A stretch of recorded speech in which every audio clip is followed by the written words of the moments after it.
কথায় আছে না, শেষ ভালো যার সব ভালো তার।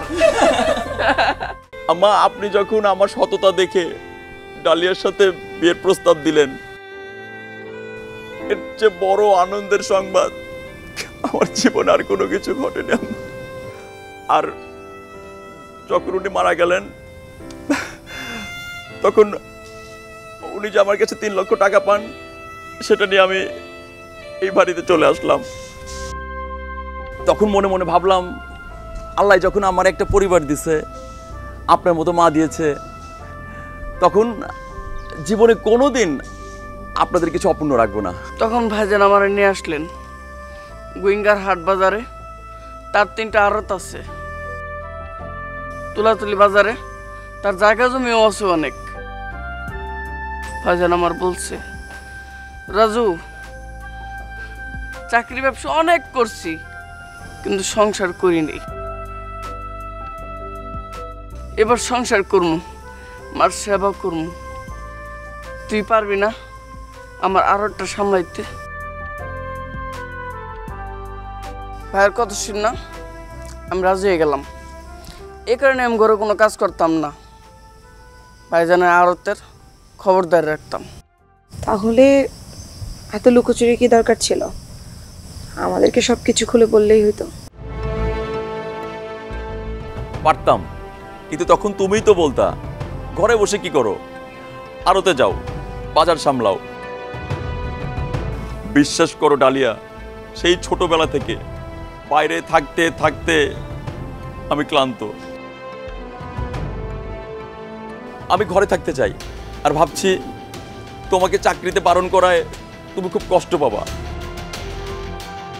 আমি যদি বাইরে থাকি তাহলে আম্মা একা সবকিছু সামলাবে কিভাবে? আমার খুব কষ্ট হবে। তাই আর কোনো কিছু হিসাব করিনি, আমার মাথায় যা আসছে তাই করেছি। কিন্তু তোমরা তার মূল্য দিতে পারো নাই। ভাবছিলা যারা ঘর জামাই তাদের কোনো ব্যক্তিত্ব নাই। কথায় কথায় তুমি আমাকে অপমান করতে, কিন্তু এখন তার অপমান করতে পারবে না। এখন তো এই পুরো বাড়ির মালিক আমি, আর তুমি তোমার ঘরের বউ। বলো, তোমার কোনো অভিযোগ আছে? এখন তুমি আমার চোখে আরো ছোট হয়ে গেছো, কারণ তুমি একটা বাটপার,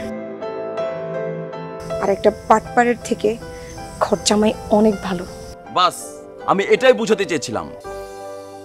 আমি আমার প্ল্যানে সফল, আমার কোনো কিছু দরকার নেই। আমার কাছে ভালোবাসা, শ্রদ্ধা, আন্তরিকতা এগুলোই সবচেয়ে বড় জিনিস। আর সেটাই যখন না পাই, তখন এই সম্পদ দিয়ে কি করব? রাজু, ওনাদের দলিল দিয়ে দে, ওনাদের কাছে দিয়ে দে। চল ভাই, আমরা আমাদের যাযাবর জীবনে ফিরে যাই। চলেন ও তো চলে যাচ্ছে। মা, আমার ডাকে ও থামবে না।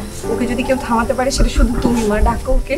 জাফর বাবা, তুমি তোমার আম্মাকে রেখে চলে যাবা? ভাইজান দাঁড়াচ্ছেন কেন? যে বাড়িতে আপনার কোনো সম্মান নাই সেই বাড়িতে থাকারও দরকার নেই। রাজু, আম্মা তো ডাকছে, আম্মা ডাকবে নাই কেমনে?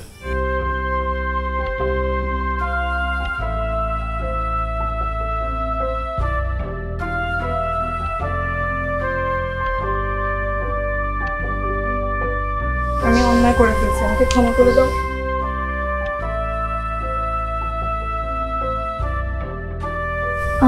মানে আমি বলছিলাম যে আমাকে আপনারা ক্ষমা করে দিন প্লিজ, আমি সবার কাছে ক্ষমা প্রার্থী। তুমি যে অন্যায় করেছো তাতে আমরা কেন, তোমাকে কেউ ক্ষমা করবে না। আমার একটা কথা আছে, কথায় আছে না, শেষ ভালো যার সব ভালো তার।